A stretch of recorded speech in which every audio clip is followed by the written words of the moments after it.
Internet पर हर जगह है डेटा, सिंपल नंबर या टेक्स्ट से लेकर ऑडियो और इमेजेस तक। तो बात करते हैं जावास्क्रिप्ट की, जिसमें डाटा स्टोर करने के लिए दो तरीके की मेमोरी अवेलेबल है, स्टैक और हीप। स्टैक पर स्टोर होता है स्टैटिक डेटा जिसका साइज फिक्स्ड होता है, जैसे कोई वेरिएबल लिया, ये है वेरिएबल का नाम और ये है उसकी वैल्यू।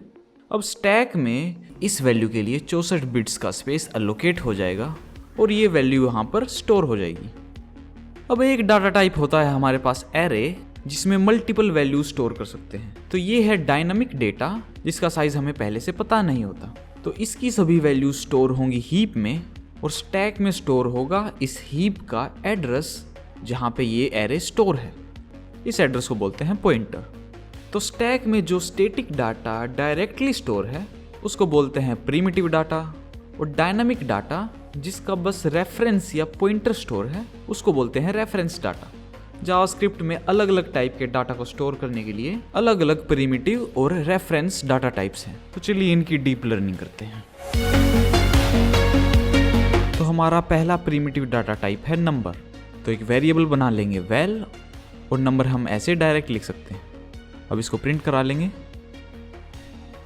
तो VS कोड का एक क्विक शॉर्टकट, शिफ्ट ऑल्ट और डाउन एरो दबाओ कोई भी लाइन नीचे वाली लाइन में कॉपी करने के लिए। अब किसी भी वेरिएबल का डाटा टाइप चेक करना है तो उसके आगे कीवर्ड लिख दो टाइप ऑफ और ये आ जाएगा उसका डाटा टाइप। हम कोई डेसिमल नंबर भी दे सकते हैं और नेगेटिव नंबर्स भी। नेक्स्ट डाटा टाइप है हमारा स्ट्रिंग, जिसमें हम टेक्स्ट को स्टोर कर सकते हैं। जैसा कि आप नोटिस करोगे, पहले इस वेरिएबल में स्टोर था एक नंबर और अब इसमें स्टोर हो गई है एक स्ट्रिंग। तो जावास्क्रिप्ट में जब भी हम कोई भी वेरिएबल बनाते हैं उसका डाटा टाइप हमें फिक्स नहीं करना पड़ता। दूसरी लैंग्वेजेस में आपने देखा होगा हम यूज करते हैं इंट का, स्ट्रिंग का, फ्लोट का। तो उन लैंग्वेजेस को बोलते हैं स्ट्रिक्टली टाइप्ड लैंग्वेज, और जावास्क्रिप्ट को हम बोलेंगे लूजली टाइप्ड लैंग्वेज। स्ट्रिंग हमारा इन सिंगल कोट्स में लिख सकते हैं या डबल कोट्स में भी, और एक नंबर को भी हम स्ट्रिंग बना सकते हैं।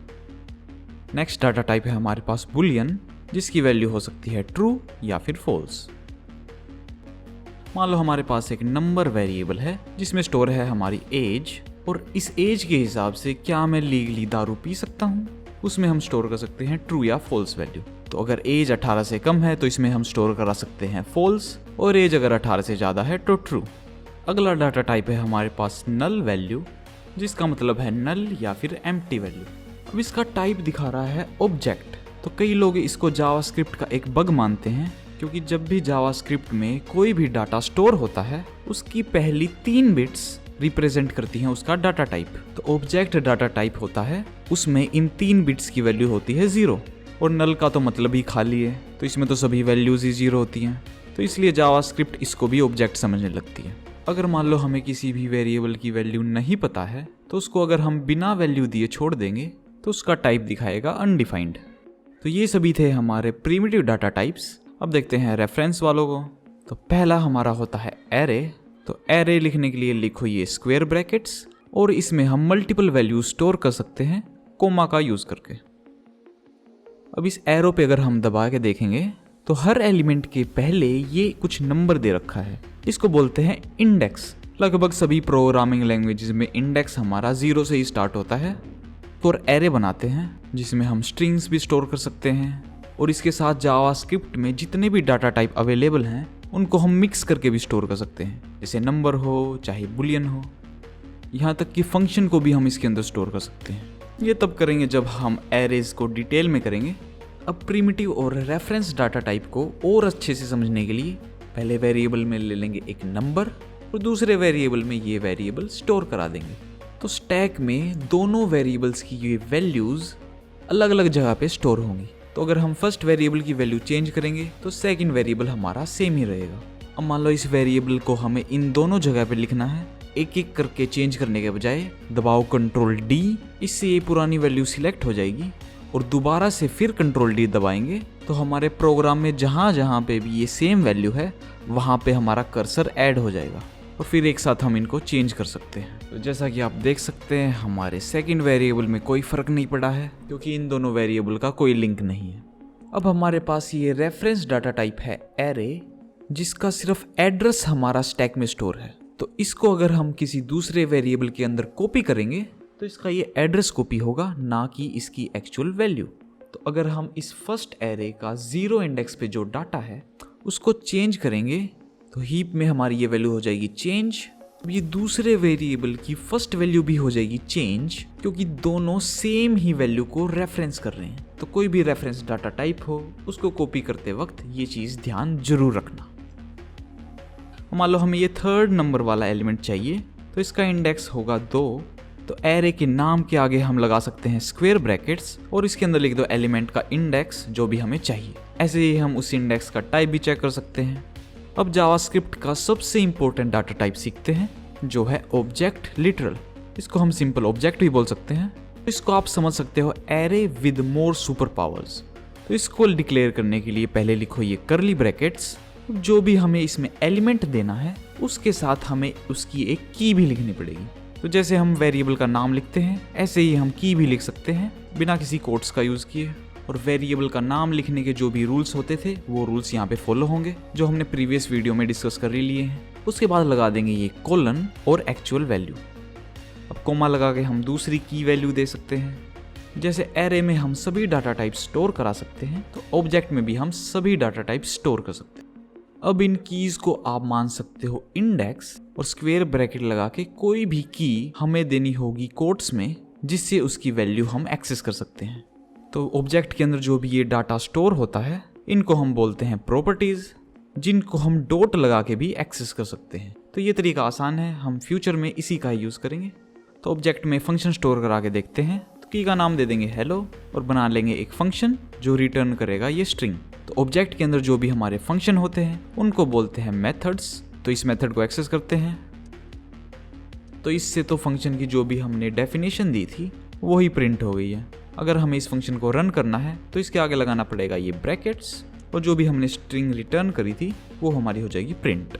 अब मान लो ऑब्जेक्ट के अंदर जो भी पहले से ही प्रॉपर्टीज हैं उनकी वैल्यू हमें फंक्शन में एक्सेस करनी है।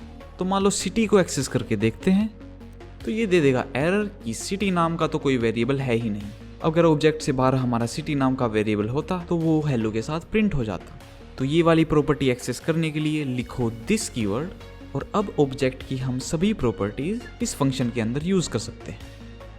अब हम सीखेंगे किसी एक डाटा टाइप को दूसरे डाटा टाइप में कन्वर्ट कैसे करें।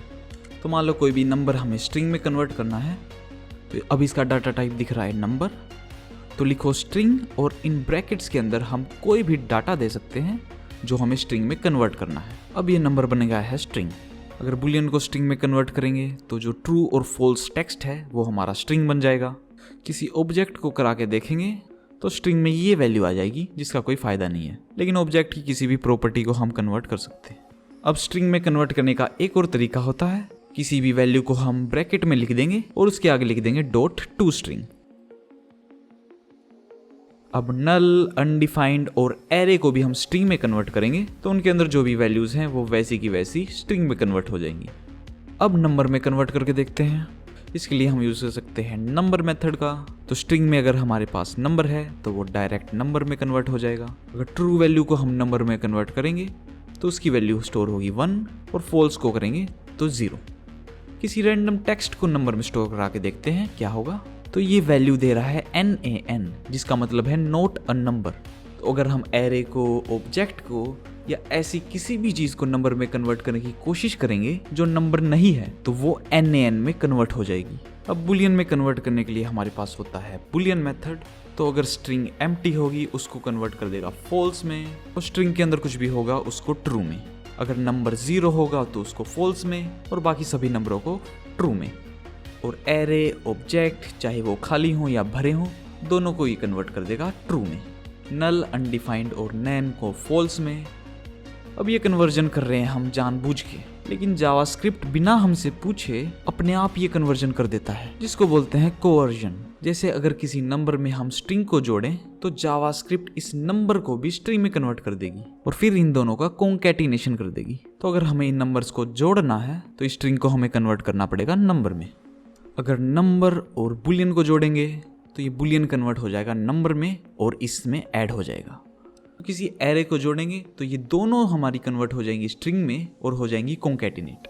और स्ट्रिंग में बुलियन जोड़ेंगे तो बुलियन कन्वर्ट हो जाएगा स्ट्रिंग में। तो बस यार इतना इस वीडियो में, और सॉरी वीडियोस में काफ़ी टाइम लग रहा है। काफ़ी प्लानिंग की है हम जावास्क्रिप्ट को और प्रोजेक्ट्स को कैसे साथ में कवर करें। तो वीडियो को लाइक कर देना और चैनल को सब्सक्राइब कर लेना। This is Codeman signing off, bye.